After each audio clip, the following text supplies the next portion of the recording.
A'udzubillahiminasyaitonirrajim. Bismillahirrahmanirrahim. Assalamualaikum warahmatullahi wabarakatuh.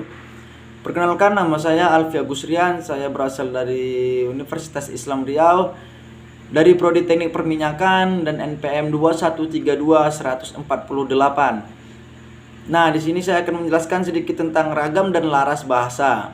Apa itu ragam bahasa? Variasi bahasa yang pemakaiannya berbeda-beda menurut topik yang dibicarakan, menurut hubungan pembicara, kawan bicara, dan orang yang dibicarakan, serta media pembicaraan. Jenis-jenis ragam bahasa. Berdasarkan media pembicaraan, ragam bahasa dibedakan atas dua macam. Yang pertama ialah ragam lisan dan yang kedua ragam tulis.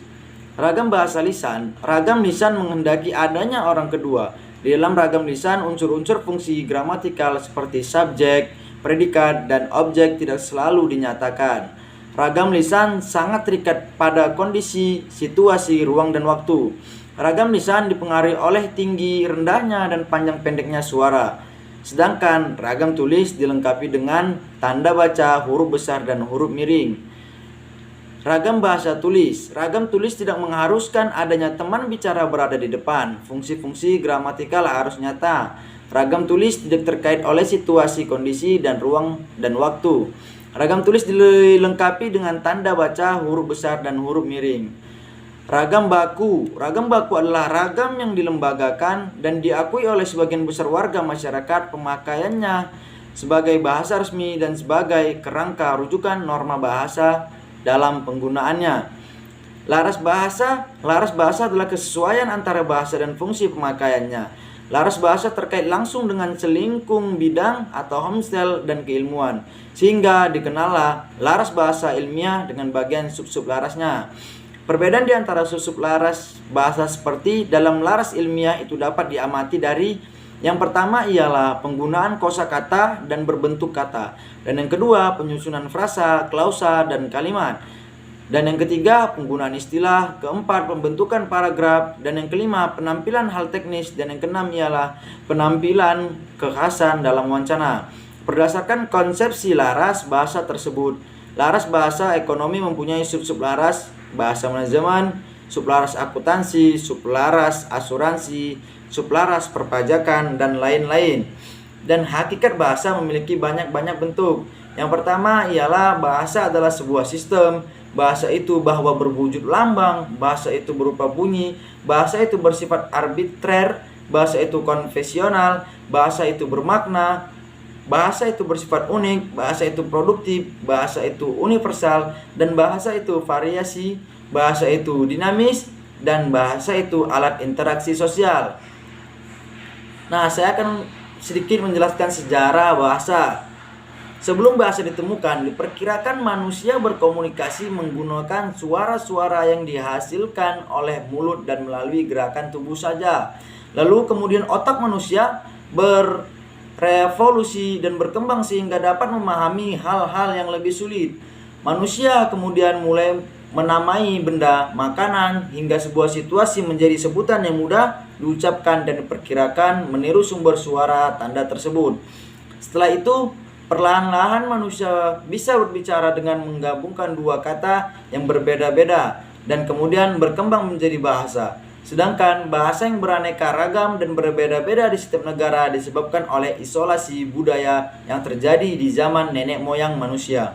Saat itu, nenek moyang kita melakukan migrasi ke berbagai negara di dunia untuk mencari sumber makanan. Nah, isolasi budaya menurut munculnya bahasa yang berbeda di setiap negara ini disesuaikan dengan kondisi alam, makanan, dan makhluk hidup lain di sekitarnya. Isolasi inilah yang menyebabkan bahasa di tiap negara atau daerah menjadi berbeda. Nah, di sini saya akan menjelaskan fungsi bahasa. Fungsi bahasa yang pertama ialah fungsi utama bahasa adalah alat komunikasi, atau fungsi yang lain adalah sebagai fungsi ekspresif, fungsi estetis, fungsi informatif, fungsi khayalan atau imajiner, dan fungsi emosional. Dan yang kedua ialah dalam kegiatan ilmiah bahasa memiliki fungsi utama sebagai media komunikasi ekspresif atau produktif, informatif, dan reseptif. Ragam dan laras bahasa.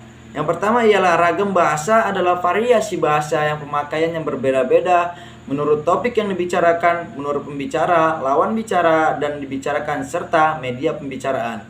Yang kedua ialah laras bahasa. Laras bahasa adalah kesesuaian antara bahasa dan fungsi pemakaiannya.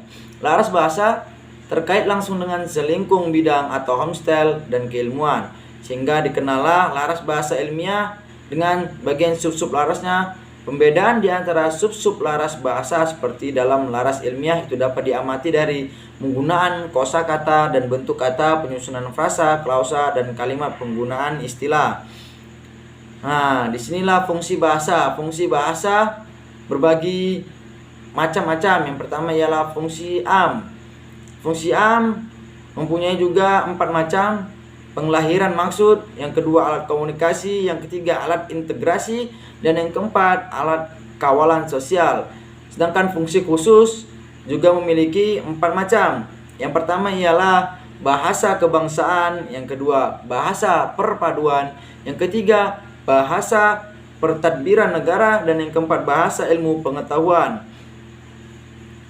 Di sini saya akan menjelaskan kedudukan bahasa Indonesia.